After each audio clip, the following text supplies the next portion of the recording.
নমস্কার, আপনারা দেখছেন সংবাদ বাংলা, সত্যের সাথে সত্যের পথে। সঙ্গে আমি কোয়েল। দাসপুর কলাইকুণ্ডু স্কুল মাঠে তৃণমূল কংগ্রেসের প্রতিবাদ সভায় উত্তপ্ত পরিস্থিতি সৃষ্টি হয়। সভায় উপস্থিত হয়ে তৃণমূল শ্রমিক সংগঠনের রাজ্য সভাপতি রীনব্রত বন্দ্যোপাধ্যায় দলীয় কর্মীদের উদ্দেশ্যে বলেন, ভূষকালি সংগ্রহ করে রাখুন। বিধানসভা নির্বাচনের ফল ঘোষণার পর বাংলা বিরোধীদের মুখে আলতো করে লাগিয়ে দেবেন।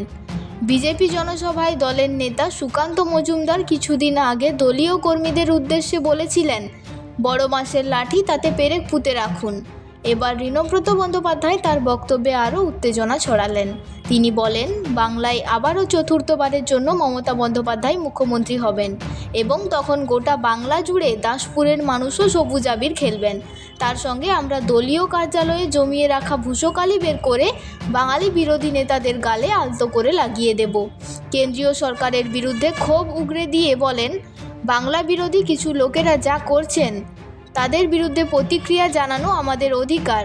নির্বাচন কমিশনের হাতেও রক্ত লেগেছে, অনেকেই প্রাণ হারিয়েছেন। এই পরিস্থিতি নিবারণ করার জন্য আমরা সর্বোচ্চ চেষ্টা চালিয়ে যাব। দাসপুরে তৃণমূলের প্রতিবাদ সভায় উপস্থিত ছিলেন ঘাটাল সাংগঠনিক নেতা তৃণমূল সভাপতি অজিত মাইতি, দাসপুর বিধানসভার বিধায়ক মমতা ভূঁইয়া এবং জেলা ব্লক তৃণমূল কংগ্রেসের অন্যান্য নেতৃত্ববৃন্দ। পাগলের মতো দৌড়ে যাচ্ছে, রোহিঙ্গা রোহিঙ্গা রোহিঙ্গা রোহিঙ্গা বলে চিৎকার করছে। অভিষেক বন্দ্যোপাধ্যায়ের নেতৃত্বে আমরা মুখ্য নির্বাচন কমিশনার গণেশ কুমার, যাকে লোকে ভ্যানিশ কুমার বলছে, তার সঙ্গে দেখা করতে গেছিলাম। আমরা সেখানে বললাম যে পশ্চিমবঙ্গের বিরোধী দলনেতা যখনই সুযোগ পাচ্ছেন রোহিঙ্গা রোহিঙ্গা বলে কেমন পাগলের মতো দৌড়ে যাচ্ছেন। এখন সারা পৃথিবীতে রোহিঙ্গা রয়েছে 17 লক্ষ, আর শুভেন্দু অধিকারী বলছেন 1 কোটি রোহিঙ্গা বাদ দিতে হবে। এখন কোন স্কুলে অঙ্ক শিখেছেন? যে শিক্ষকের কাছে অঙ্ক শিখেছেন সেই শিক্ষক বেঁচে থাকলে তিনি পর্যন্ত লজ্জা পাবেন যে কিছু শেখানো যায়নি। এমন অঙ্ক শিখেছে, পৃথিবীতে রয়েছে 17 লক্ষ রোহিঙ্গা আর ও 1 কোটি রোহিঙ্গা বাদ দেবে। এখানে অজিত মাইতি, আশিস উদাইত, মমতা ভূঁইয়া এরা যদি বক্তৃতা করে এ ধরনের কথা বলতেন, ইলেকশন কমিশন এতদিনে নোটিশ দিয়ে দিত। আর এরা বলেছে কেউ 1 কোটি, কেউ 1 কোটি 20 লাখ, কোনো ব্যবস্থা নেই। আসলে নির্বাচন কমিশন বিজেপির একটা এজেন্সিতে পরিণত হয়েছে। বিজেপি নির্বাচন কমিশনকে এজেন্সিতে পরিণত করেছে। এবং এই যে লড়াই, এই যে 58 লাখ নাম বাদ গিয়েছে, অভিষেক বন্দ্যোপাধ্যায় জিজ্ঞাসা করেছেন, 2.5 ঘন্টা ধরে মিটিং হয়েছে। মিটিংয়ে মেজাজ হারাচ্ছেন ভ্যানিশ কুমার। আপনারা দেখেছেন এই যে অনুষ্ঠান শুরু হয়েছে, আমাদের যে কর্মসূচি শুরু হয়েছে বারুইপুর থেকে, বারুইপুর পূর্ব বিধানসভা থেকে, যে যতই করো হামলা আবার জিতবে বাংলা। আমি দ্বিতীয় দিনের কর্মসূচিতে আলিপুরদুয়ারে ছিলাম অভিষেক বন্দ্যোপাধ্যায়ের সাথে। কালকে সকালবেলা আবার একটা কাজে আলিপুরদুয়ারে যাব।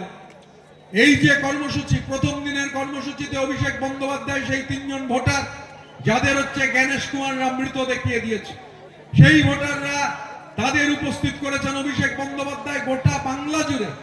এবং এই বিএলওরা, আমি মুর্শিদাবাদে প্রায় 15 দিন থাকার অভিজ্ঞতায় পার্টি আমাকে দায়িত্ব দিয়েছিল যে মুর্শিদাবাদে এসআইআর সংক্রান্ত কাজে সেখানে থাকবার জন্য।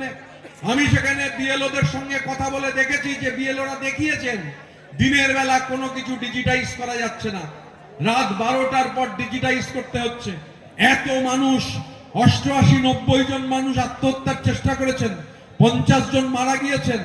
বিএলওরা মারা গিয়েছেন, যে বিএলও মারা গিয়েছেন সেই বিএলও লিখে গেছেন সুইসাইড নোটে যে নির্বাচন কমিশন দায়ী।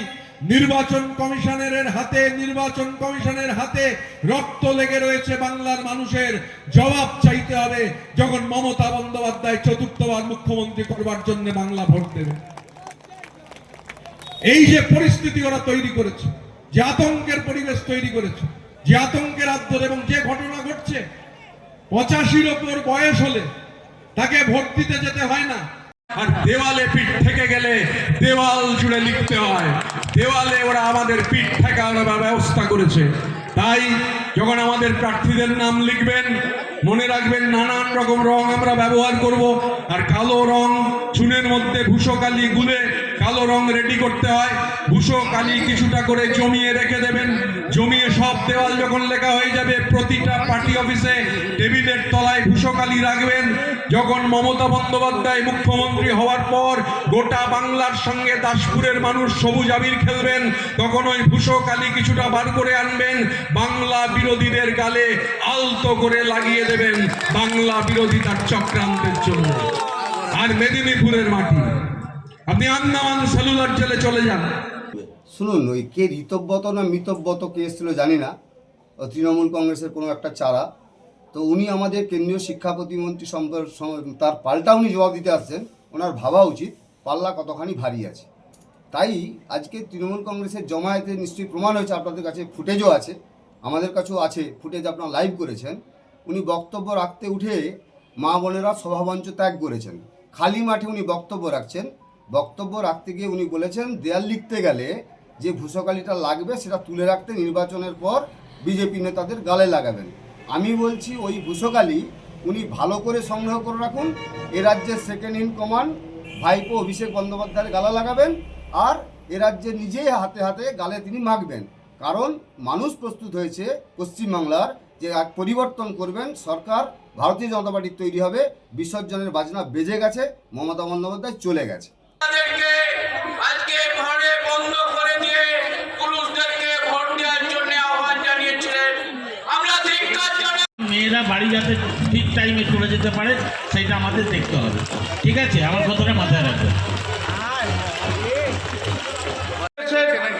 প্রতিষ্ঠাতা সভাপতি অজয় চক্রবর্তী আছেন।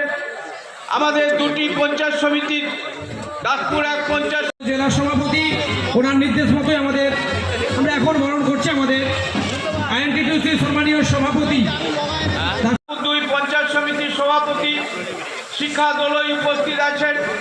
আমাদের সমস্ত শাখা সংগঠনের ব্লকের সভাপতি, জেলার নেতৃত্ব, আমাদের